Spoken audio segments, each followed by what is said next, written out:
Hello and welcome back to this episode of your Kingsport blog video update. I'm Jeff Fleming, Assistant City Manager for Development here in Kingsport.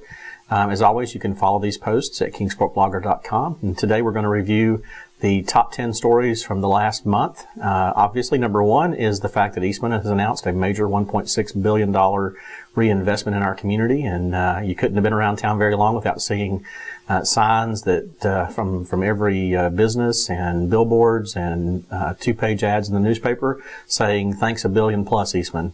And I don't think we can say it enough how much we appreciate their presence here in Kingsport, and the fact that they did spin off from Kodak and are just flourishing right here in our region.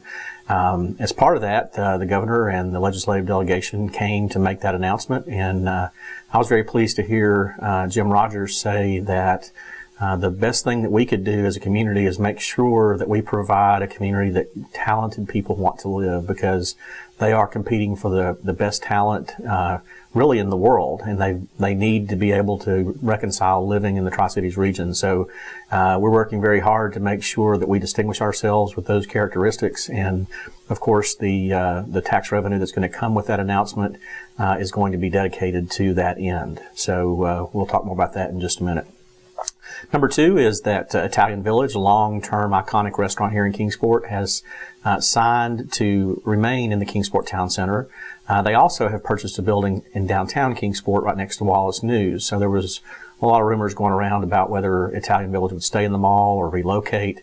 But they come with the family of Raphaels and Giuseppes and just have a third-generation presence here in Kingsport. And so we're glad to see that continue.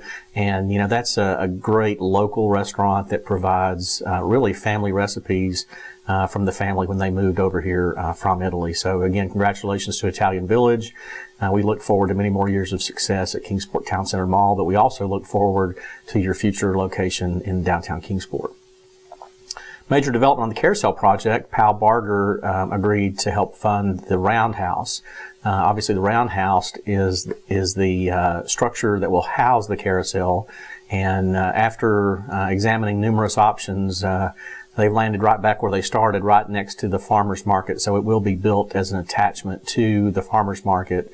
The city is working with Food City to acquire the green space at the corner of Press Street and Clinchfield to provide for future park space to complement the Carousel. So we look forward to that happening. And I can't think of another project in Kingsport that exemplifies the Kingsport spirit better than the Carousel. All of the carvers, the artists, the city staff people that have been involved with helping to raise funds and promote. It speaks volumes to the spirit of Kingsport. So hats off to the Carousel, and we look forward to your opening in the near future at the corner of Press Street and Clinchfield. Next is the Crazy 8 tweens shop. That's the term I'm told it is. You're between a teen and a tot. Is now open in Kingsport Town Center Mall right beside the Children's Place. The Children's Place has been very successful here in Kingsport, and so the Crazy 8, which is a jamboree company, is now open right beside it. I told them, I said, picking a name like Crazy 8 in Kingsport's a little challenging because we're so well known for the Crazy 8's road race, but it has nothing to do with the Crazy 8's road race. It's actually a tween shop and by Jamboree, and we encourage you to check it out there in Kingsport Town Center Mall on the lower level. Eastman, in its announcement, provided an agreement. Actually, the city and the Economic Development Board did an agreement with Eastman to it's called a pilot, which is payment in lieu of taxes. Pilot is an acronym for payment in lieu of taxes. On its wish list, the things that Eastman requested were quality of life initiatives such as maintaining the national reputation of our education system, J. Fred Johnson Stadium improvements, Civic Auditorium, Bays Mountain, also housing, and many others, tennis courts, softball and baseball. And so we are working diligently to develop a plan to address those things. In that list, housing is one of the options or one of the opportunities that's mentioned.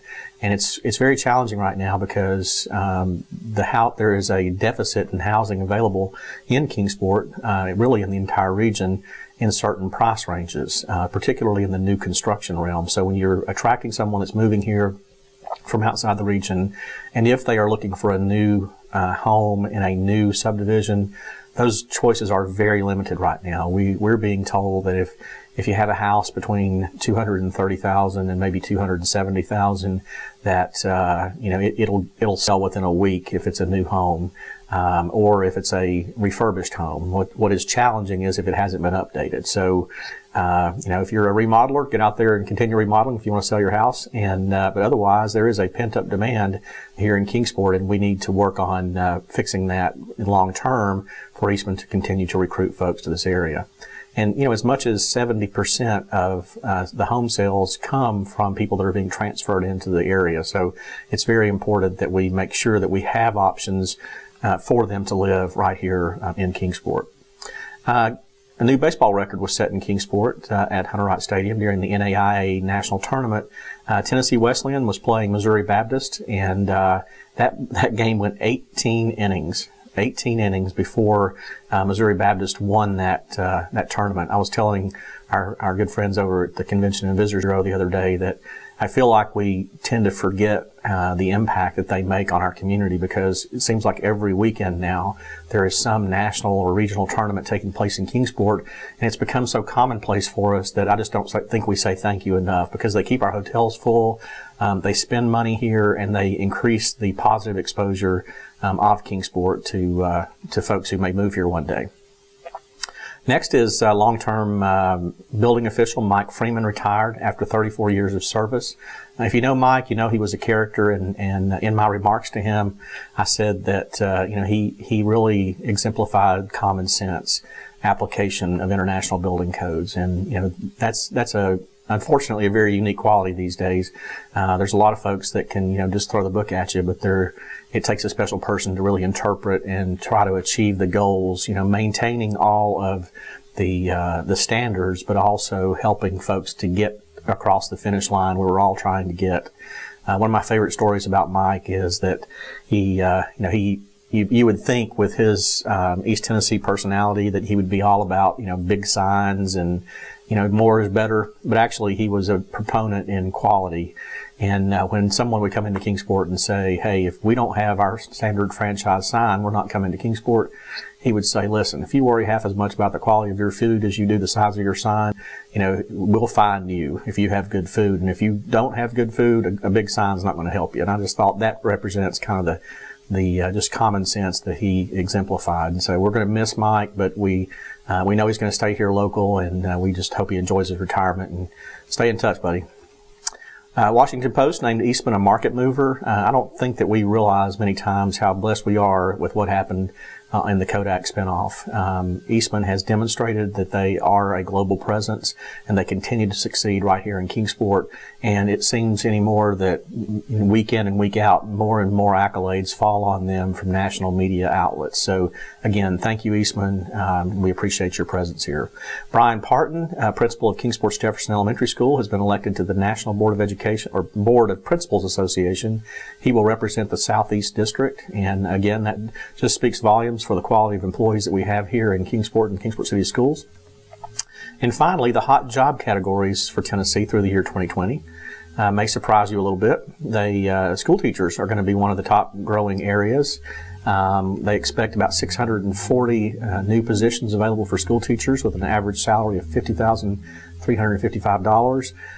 But other than that, it might surprise you that many of the positions that are going to be in high demand are trades positions. Things like carpenters, cooks, electricians, maintenance and repair workers, sales reps, wholesale manufacturing, team assemblers, and accountants and auditors. Those are the fast-growing segments in the Tennessee economy through 2020. And that does represent the state as a whole.